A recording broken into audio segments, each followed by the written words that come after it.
السلام علیکم ورحمۃ اللہ۔ اللہم صلی علی محمد وعلی آل محمد وبارک وسلم۔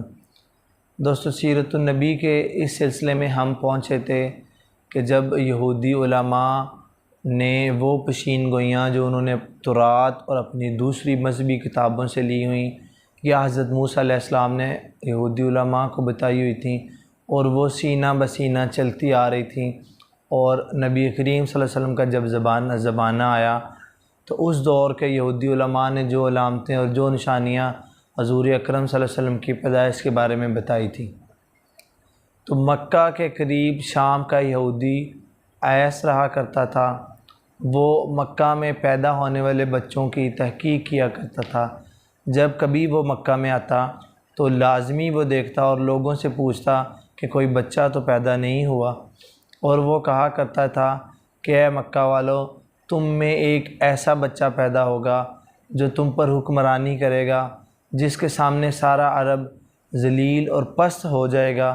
جو اس کی پیروی کرے گا اور اس کے ساتھ چلے گا وہ کامیاب اور کامران ہو جائے گا، اور جو اس کی مخالفت کرے گا وہ ناکام اور اس کی آرزویں پوری نہیں ہوں گی۔ تو جب حضرت محمد صلی اللہ علیہ وسلم پیدا ہوئے تو حضرت عبدالمطلب آپ کو لے کر اس یہودی عالم کے پاس چلے گئے۔ اس کا دروازہ کھٹکھٹایا تو اس نے پوچھا کہ کون؟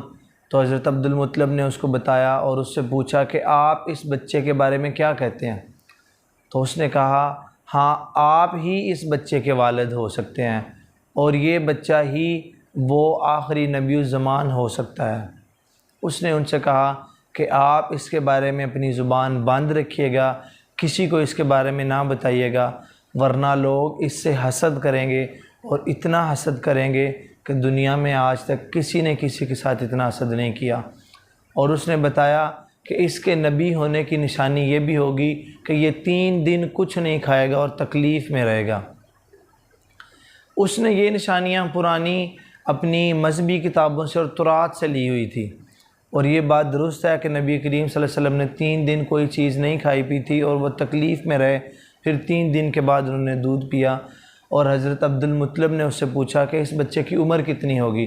تو اس نے کہا کہ اگر طبعی عمر ہوئی تو 70 سال یا اس سے بھی کم، 61 یا 63 سال میں یہ بچہ وفات پا جائے گا، اور اتنی ہی عمر اس کی امت کے لوگوں کی اوسط عمر ہوگی۔ جو اس یہودی نے کہا تھا کہ آپ ہی اس بچے کے والد ہو سکتے ہیں، تو عرب میں تب یہ رواج تھا کہ دادا کو بھی والد کہا جاتا تھا، اور جیسا کہ ہمیں پتہ ہے کہ نبی کریم صلی اللہ علیہ وسلم کے والد حضرت عبداللہ نبی کریم صلی اللہ علیہ وسلم کی پیدائش سے پہلے ہی وفات پا گئے تھے، لیکن ان کے دادا عبدالمطلب انہوں نے ان کی پرورش کی، اور اسی لیے دادا ہونے کی بنا پر انہوں نے کہہ دیا کہ آپ ہی اس کے والد ہو سکتے ہیں۔ اس طرح ایک اور واقعہ رونما ہوا جس سے کہ نبی کریم صلی اللہ علیہ وسلم کی آنے کی خوشخبری اور خبر دی گئی۔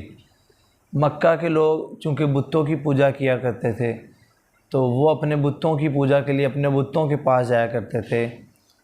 تو مکہ کے لوگ یعنی عمرو بن نفیل اور عبداللہ بن حجش اپنے بتوں کی پوجا کے لیے جب اپنے بتوں کے پاس گئے تو وہ کیا دیکھتے ہیں کہ وہ گرے پڑے ہوئے ہیں۔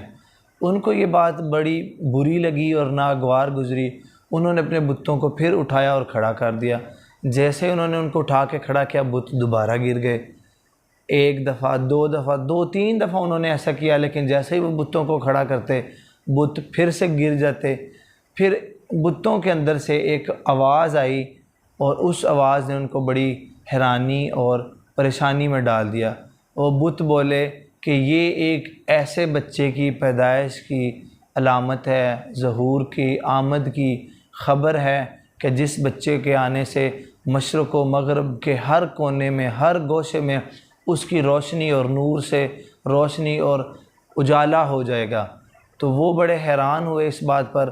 اس کے علاوہ کیسر و کسریٰ اور نوشیروان کے محل میں جو واقعات ہوئے، انشاءاللہ اس کا تذکرہ اگلے حصے میں کیا جائے گا۔ السلام علیکم ورحمۃ اللہ۔